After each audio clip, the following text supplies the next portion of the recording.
Hello, welcome back to my channel Ritesh and Ritisha. আশা করি সবাই খুব ভালো আছো। বিভিন্ন রোগ নিরাময়ের কারণে আমরা ছুটে আসি এই সিএমসি হসপিটাল বা খ্রিস্টান মেডিকেল কলেজে। এটি একটি বেসরকারি হসপিটাল, দক্ষিণ ভারতের তামিলনাড়ু রাজ্যের ভেলোর জেলায় অবস্থিত। আজ তোমাদের সাথে শেয়ার করব এই ভেলোর সিএমসি হসপিটাল সম্বন্ধে বেশ কিছু তথ্য। তার সাথে শেয়ার করব সিএমসি নিউ ক্যাম্পাস, যেটা রানীপেটে অবস্থিত। এছাড়াও তোমাদের সাথে শেয়ার করব ডক্টরের অ্যাপয়েন্টমেন্ট কিভাবে নেবে, এখানে আসার আগে তোমাদের কি কি আনতে হবে, আসার আগে কি করবে, কিভাবে আসবে, এখানে এসে প্রথম কোথায় যেতে হবে এবং এখানে এসে তোমরা কোথায় থাকবে, কিভাবে আসবে, সে সকল বিষয় তোমাদের সাথে আমি আলোচনা করব।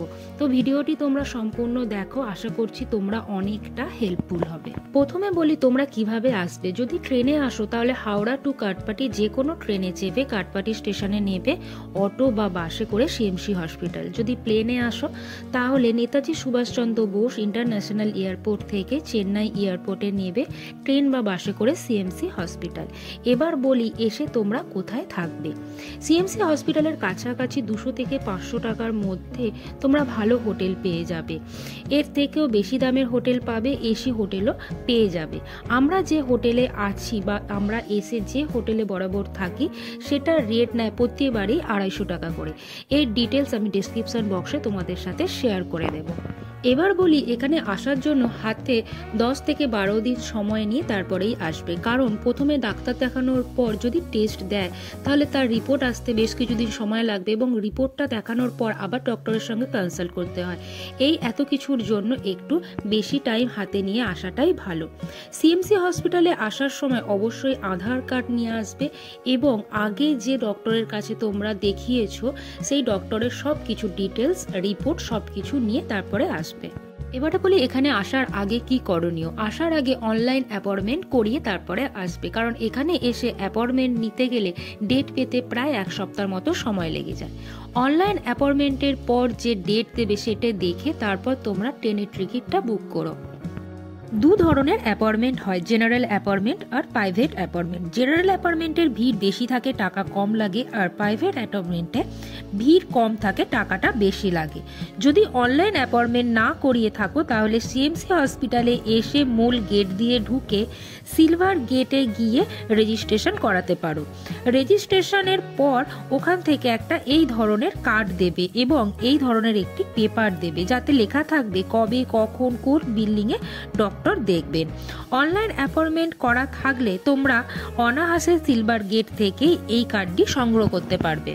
এই কার্ডের অর্থ হলো হসপিটাল মেডিকেল আইডি কার্ড। পরবর্তী সময় যখন তোমরা ডাক্তারের ডেট বুক করবে তখন এইটা অনেক সুবিধা করবে। আর যতবার তুমি সিএমসি হসপিটালে আসবে তখন ডক্টর এই আইডি খুললে জানতে পারবে তোমার আগের ডিটেলস বা হিস্ট্রি।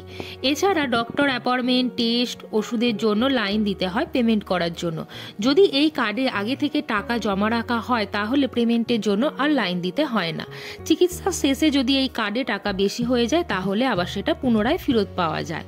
কোনো রকম প্রবলেম হলে ওপিডি ওয়ার্ডে গিয়ে হেল্পিং কাউন্টারে গিয়ে জানালেই ওনারা হেল্প করে থাকেন। এখানে যে সিকিউরিটি গার্ডেরা থাকেন ওনারা ভীষণই হেল্পফুল। কিছু জিজ্ঞাসা করার আগে ওনারা হেল্প করার জন্য এগিয়ে আসেন। কোনো কিছু না খুঁজে পেলে ওনারা সঠিক পথ দেখিয়ে দেন। সত্যি ওনাদের জন্যই সম্ভব হয় সব কিছুটা সহজে খুঁজে পাওয়া। ডক্টর দেখানোর পর ডক্টর আবার একটি পেপার দেন, তাতে লেখা থাকে ডক্টর দেখানোর নেক্সট ডেট, ওষুধ, টেস্টের জন্য পেমেন্ট করলে ওনারা আবার একটি পেপার দেবেন, তাতে লেখা থাকবে কোন টেস্ট কোন বিলিংয়ে হবে। এগুলো খুঁজে পেতেও কিন্তু গার্ডেরাই হেল্প করবে। ওষুধ নেওয়ার জন্য কিন্তু আগে পেমেন্ট করতে হয়, তারপরে ওষুধ কাউন্টারে গিয়ে ওষুধ নিতে হয়। ডক্টর দেখানোর নেক্সট ডেট নেওয়ার জন্য পেমেন্ট করার পর একটি পেপার দেবে, তাতে লেখা থাকবে ডক্টর কখন দেখবেন এবং কবে দেখবেন। সব কিছু পেমেন্ট কিন্তু এক জায়গাতেই হয়ে যাবে। টেস্ট যে হয় টেস্টের রিপোর্ট কিন্তু হাতে দেয় না, ডাইরেক্ট ওই আইডিতে চলে যায়, ডক্টর তা সহজেই দেখে নিতে পারেন। রিপোর্ট যদি তোমরা নিতে চাও তাহলে আবারও পেমেন্ট করে রিপোর্টটা নিতে পারো। সব রিপোর্টের জন্য কিন্তু পেমেন্ট করতে হয় না। যখন বিল্ডিংয়ে ঢুকবে তখন এই ধরনের হ্যান্ড ব্যাগ দেবে, এগুলো কিন্তু ডিফারেন্ট কালারের হয়ে থাকে। এবার বলবো সিএমসি হসপিটালের নিউ ক্যাম্পাস সম্বন্ধে। সিএমসি হসপিটালে একটি নিউ ক্যাম্পাস চালু করা হয়েছে, যেটি সিএমসি হসপিটাল থেকে প্রায় 13 কিলোমিটার দূরে অবস্থিত রানীপেটে। সিএমসি হসপিটাল থেকে সিএমসি নিউ ক্যাম্পাস রানীপেটে যাওয়ার জন্য ও আসার জন্য সিএমসি হসপিটাল ডিপার্টমেন্ট থেকে বেশ কিছু বাস পরিষেবা চালু করা হয়েছে বিনামূল্যে। নিউ ক্যাম্পাসে ডক্টর দেখানোর পর আবার ওই বাস পুনরায় সিএমসি হসপিটালে পৌঁছে দেয়। বর্তমানে সিএমসি হসপিটাল থেকে বেশ কিছু ডিপার্টমেন্ট, যে ডিপার্টমেন্টগুলি শো করছে এই কয়েকটি ডিপার্টমেন্ট সিএমসি নিউ ক্যাম্পাসে সম্পূর্ণভাবে চালু করা হয়েছে, যেগুলি আর সিএমসি হসপিটালে চিকিৎসা হয় না। এই ডিপার্টমেন্টে ডক্টর দেখানোর পর এখানে যে ওষুধগুলো দেবে বা টেস্ট দেবে সেগুলো কিন্তু এই নিউ ক্যাম্পাসেই পাওয়া যায় বা টেস্টগুলি হয়ে থাকে। ক্যাম্পাসে আসার পর দেখছো যে হেল্প ডেস্ক, এখানে এসে রেজিস্ট্রেশন করাতে হয়। রেজিস্ট্রেশনের পর একটি পেপার দেবে, তাতে লেখা থাকবে ডক্টরের রুম নাম্বার ও টোকেন নাম্বার। সাথে আরেকটি ছোট পেপার দেবে যেটি হলো গেট পাস। এই গেট পাসটা নেওয়ার ফলে এই কাঁচের দরজা ভেদ করে তোমরা ভিতরে প্রবেশ করতে পারবে এবং ডক্টরের সাথে তোমরা কনসাল্ট করতে পারবে। কোনো কিছু বুঝতে না পারলেও এখানেও অসংখ্য গার্ডেরা আছেন যারা আপনাদের হেল্প করবে। যে সময় দেওয়া থাকে সেই সময়ের আগে আসলে এই যে ওয়েটিং প্লেস আছে এখানে ওয়েট করতে পারো, বা ডক্টর দেখানোর পরে বাসের জন্য ওয়েট করতে পারো, যদিও বাসের জন্য ওয়েট করার প্রয়োজন হয় না। আমার অভিজ্ঞতা তোমাদের সাথে শেয়ার করলাম, আশা করছি তোমরা অনেকটা হেল্পফুল হবে। যদি আরও কিছু জানার থাকে কমেন্টে বলো, আমি তোমাদের হেল্প করার চেষ্টা করব। ভিডিওটা ভালো লাগলে লাইক করো, শেয়ার করো, আর যারা যারা এখনও আমার চ্যানেলটা সাবস্ক্রাইব করোনি প্লিজ আমার চ্যানেলটা সাবস্ক্রাইব করে দিও।